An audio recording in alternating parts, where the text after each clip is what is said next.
Mu Rwanda urukiko rukuru rwahanishije Twagiramungu Jean gufungwa imyaka 25 rwabanje kumuhamya icyaha cya genocide. Eric Bagira ubusa yadutegura inkuru irambuye. Iki gihano umucamanza mu rugereko rwihariye rw'urukiko rukuru mu Rwanda ruburanisha ibyaha byo ku rwego mpuzamahanga n'ibyambuka imbibe yagitanze nyuma y'isesengura yakoze ku rubanza rwa Bwana Jean Twagiramungu. Ubushinjacyaha bumurega icyaha cya genocide buvuga ko yakoreye mu makomine ya Karama, Rukondo na Musange mu cyahoze ari perefegitura ya Gikongoro mu majyepfo y'u Rwanda ari naho avuka.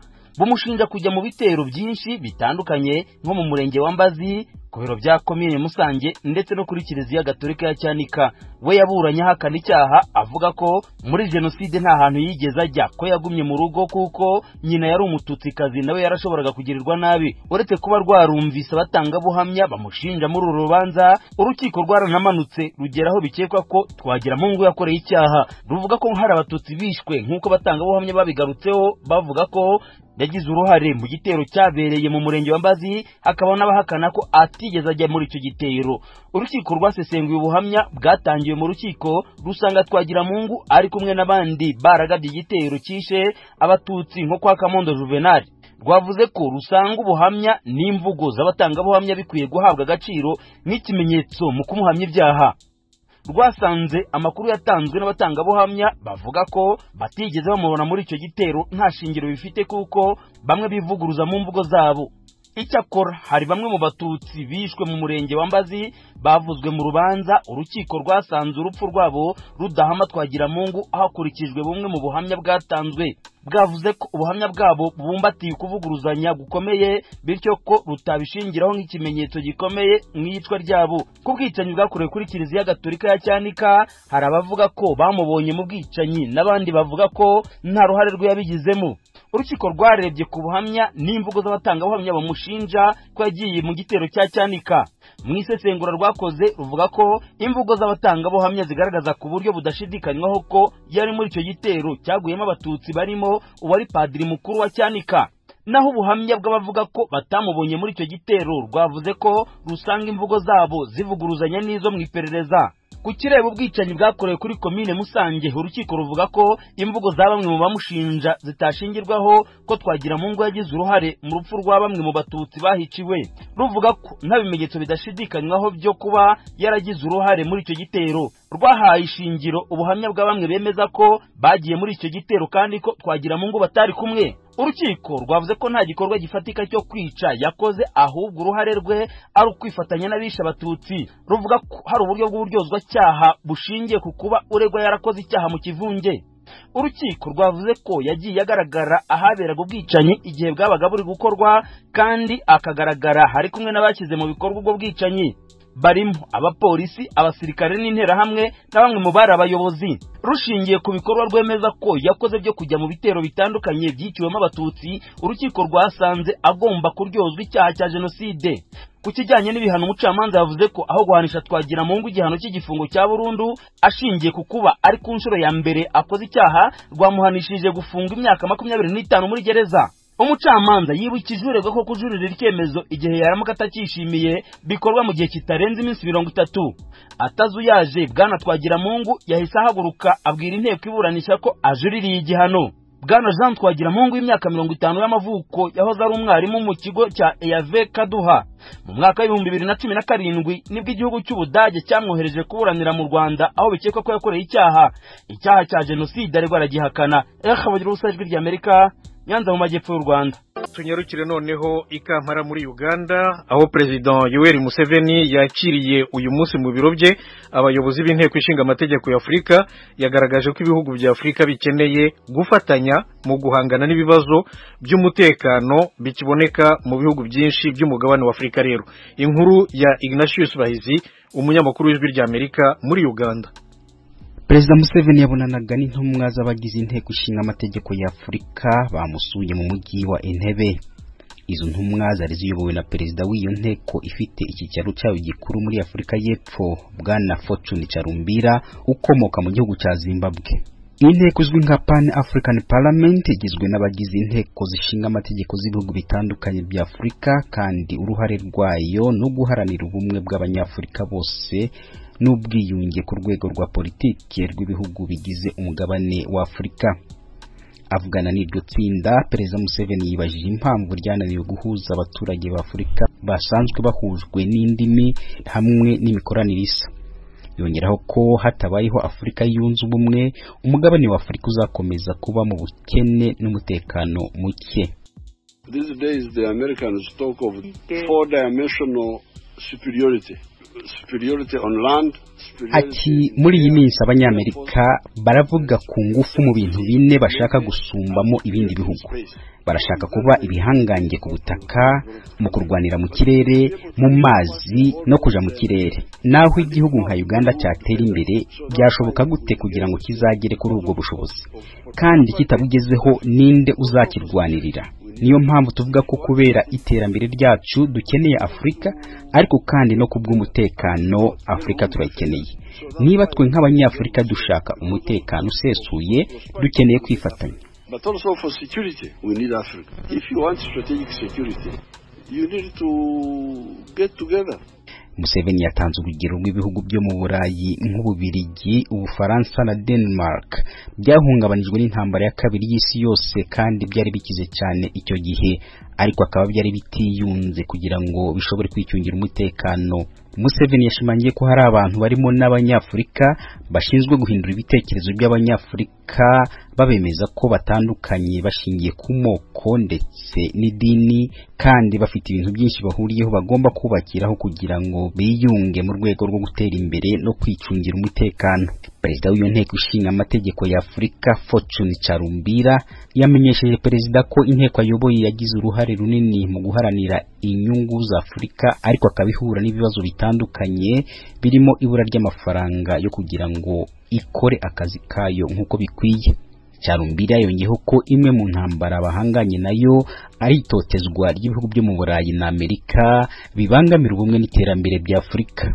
Yatanze urugero rw'ukuntu barwanije umugambi w'inteko ishinga amategeko y'u Burayi wo guhagarika iyubakwa ry'umuyoboro wa peteroli wa Afurika y'Iburasirazuba uvuye muri Uganda uja muri Tanzania. This issue of the pipeline passing through some national park.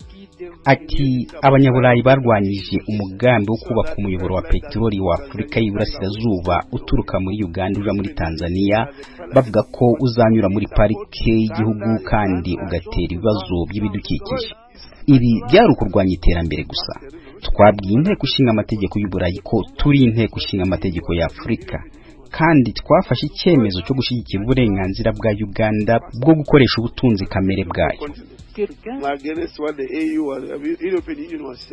Iyubakwa ry'uwo muyoboro n'icukurwa rya peteroli byatangijwe mu kwezi gushize mu karere ka Hoima mu burengerazuba bwa Uganda. Bwana Museveni n'aba bahagarariye inteko ishinga amategeko y'ibihugu bya Afurika biyemeje gufatanya mu guharanira ubumwe n'ubwiyunge bw'abaturage ba Afurika binyuze mu korosha ubucuruzi, bashyiraho isoko rusange rya Afurika no gushiraho ibikorwa remezo bihuriweho.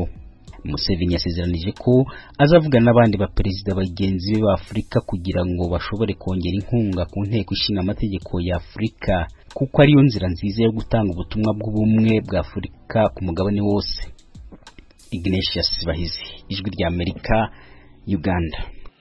Radio Ijwi rya Amerika ivugira Washington DC mu Kirundi n'Ikinyarwanda. Noneho ni wa mwanya w'ikiganiro bungabunga ubuzima, murakigezwaho na Eugene Mukankusi.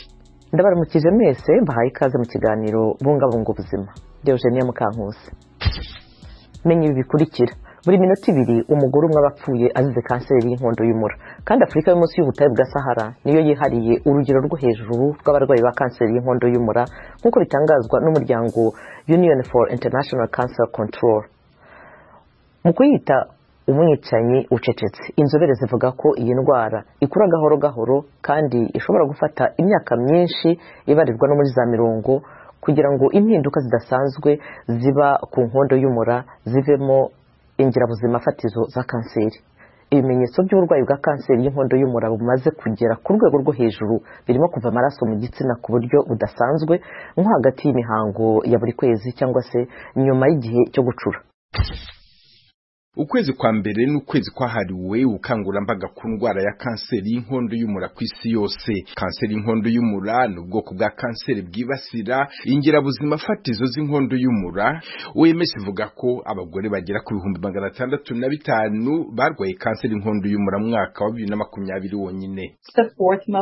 Kanseri y'inkondo y'umura iza ku mwanya wa 4 muri kanseri zikunda kwibasira abagore ku isi. Uburwayi bwa kanseri y'inkondo y'umura bugaragara mu bihugu bikennye bifite ubukungu buringaniye. Hari abagore benshi bafite ibyago byo kurwara no guhitanwa na kanseri y'inkondo y'umura ku isi. Kanseri y'inkondo y'umura iterwa na virusi akenshi yandurira mu mibonano mpuzabitsina. Ishobora kwirindwa binyuze mu gukingira no kuyisuzumisha hakiri kare. Inzobere zivuga ko umubare w'abayirwaye ugiye utandukana cyane hagati y'ibihugu n'uturere bitewe na gahunda y'isuzuma, ikingira n'ubuvuzi. Ishami rya Loni ryita ku buzima riburira ko ukutabona izo serivisi uko bikwiye bitera 90% by'imfu, kandi nyinshi muri izo mfu zihariwe na Afurika. Buri mugore yugarijwe n'ibyago byo kuba yarwara kanseri y'inkondo y'umura.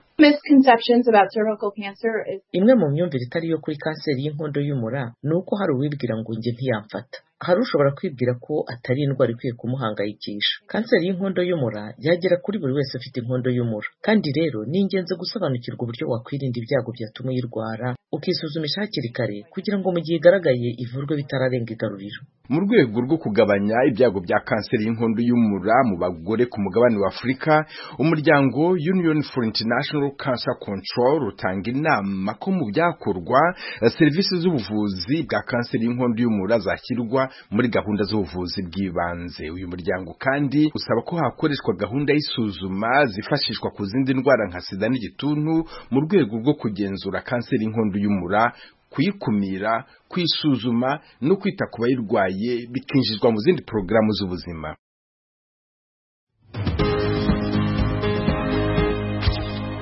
Ufite ubumenyi bungana iki kuri kanseri y'inkondo y'umura? Ese uhangayikishijwe bingana iki n'iyi ndwara? Ibi ni bimwe mu bitekerezo by'Abanyanijeriya kuri iyi ngingo. Mu by'ukuri nta kintu nyiziho. Wasobanurira neza ibijyanye nayo? I know cervical cancer is the cancer that affects. Nzi ko kanseri y'inkondo y'umura ari kanseri yibasira ibice by'inkondo y'umura, kandi abagore mu bihugu hafi ya byose cyane cyane muri Afurika barwaye kanseri y'inkondo y'umura. Birababaje kuba duhura n'uburwayi nk'ubu muri Afurika. As much as HIV. Urabona nk'ubu ubukangurambaga kuri virusi itera sida buri ahantu hose. Kuri kanseri y'inkondo y'umura siko bimeze, nta buhari. Rero ntekereza ko bikwiye kuba ikintu gihoraho, haba mu kwa mbere cyangwa mu kwa kabiri, yewe mu mezi yose y'umwaka. Ni habeho ubukangurambaga kubera ko irimo kwiyongera cyane kandi ihangayikishije abagore. Nari mfite mubyara wanjye yarapfuye kuberayo. Ntabwo ari ikintu cyiza guhura nayo.